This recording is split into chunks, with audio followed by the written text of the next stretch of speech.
Force is with me. I am one with the Force.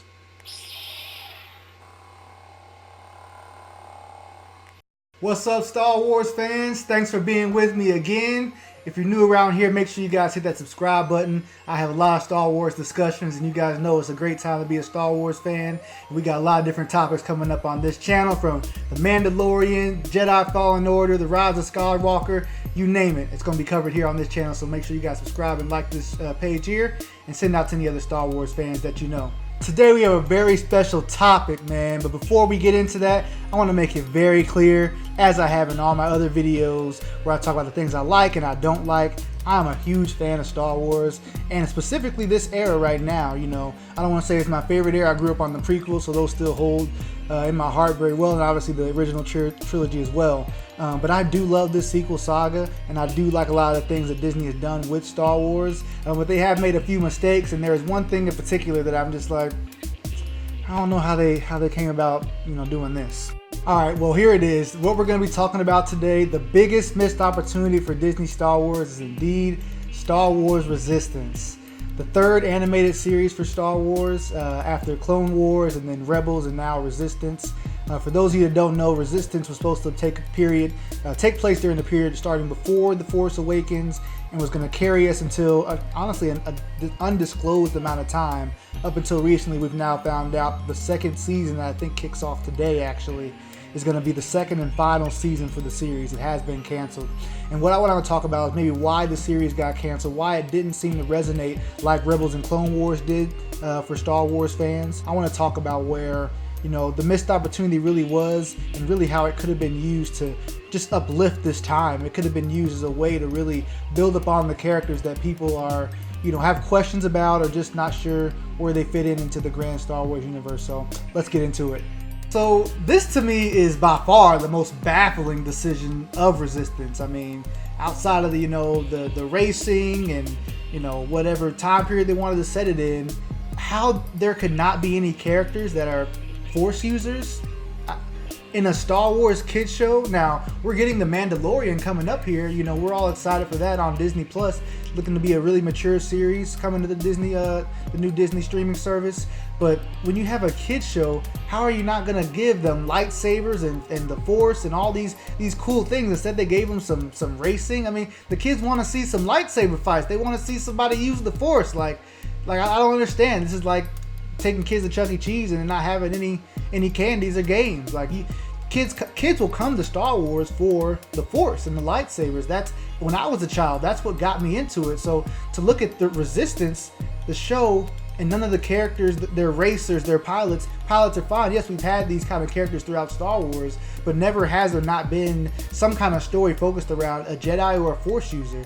And look at Rebels, you had Ezra, you had Kanan, you had Ahsoka, and then go to Clone Wars, you had Ahsoka, and then obviously the prequels had so many Jedi, too many to list, but I just don't understand where that decision was made, that you're going to make a kid show and not have any Force use. I mean, not only does it cut off so many story developments for the Star Wars universe, but just if you're trying to engage the youth, I mean, put some lightsabers in there, get Kylo in there swinging his saber, get Rey doing some stuff. I mean, you have the Force users to do it, and you have others from previous animated series that we don't quite know what they're up to.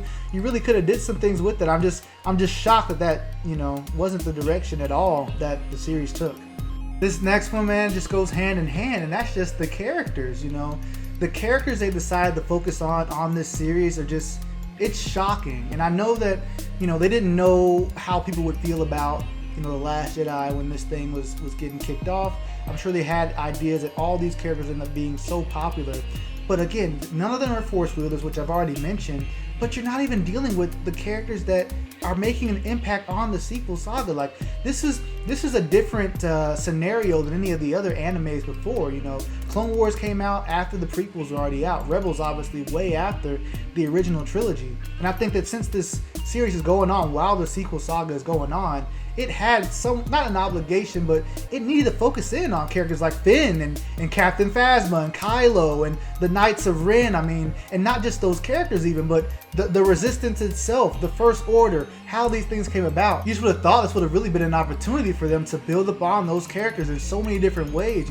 If it's going to start before The Force Awakens, What if we could have seen some stuff with Finn as a stormtrooper going on missions, you know, side by side with other stormtrooper friends or Captain Phasma, doesn't matter who, but we see him. We see Finn doing things. We can see him fighting and maybe struggle a bit, so we know and can see the decision he makes in Force Awakens. It can make more sense to us, you know. And Poe's in the show. We see some Poe, but we needed more of these guys and just maybe focus in on them and give them just some storylines, because that's what we were wanting to see. You know, the characters that they're focused on here, truly no one cares about. I mean, no one, not even the kids. The kids aren't buying their action figures. They can't do nothing cool. They're not in the movies. Like, I don't know where this decision was to not focus in on the big hitters and the big players, especially while this saga is going on. These are the most popular characters. These are the ones that are going to sell your product. This is all you guys want to do. You want to sell the merchandise?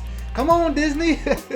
You want to get your money, you know, put Phasma in there, put Kylo in the show. What about the characters from The Last Jedi, like Rose or, you know, Admiral Holdo? Like, what if she was in here? What if we got to see her lead a bit more and just understand her a bit better? You know, Rose and her sister, you know, obviously they're part of the Resistance. We could have been seeing, you know, learning more about them. Like, they could have actually been some of the characters that were, you know, the sidekicks or, you know, on these missions. And similar to how Rebels was hesitant to put Vader in so many episodes, I understand not wanting to throw Rey as just the main character, or Kylo or Snoke, but you definitely got to sprinkle them in there in a show like this. I just can't understand, you know, we didn't get any of this. I'm sorry, that was a long rant, but I just can't believe that they're focusing in on these characters. You know, I want some Rey, I want some Finn and some Kylo and Hux. You know, like, give us some more of that. We would like to see some stories with these guys, you know, in the animated series. You guys that have watched Rebels and Clone Wars, you know, some of the best Star Wars moments have come from these series, you know. I mean, from that Ahsoka and Vader fight, you know, that whole episode in Rebels, that's some great Star Wars right there. I mean, any Star Wars fan, sit down and watch that episode of Rebels. It's great.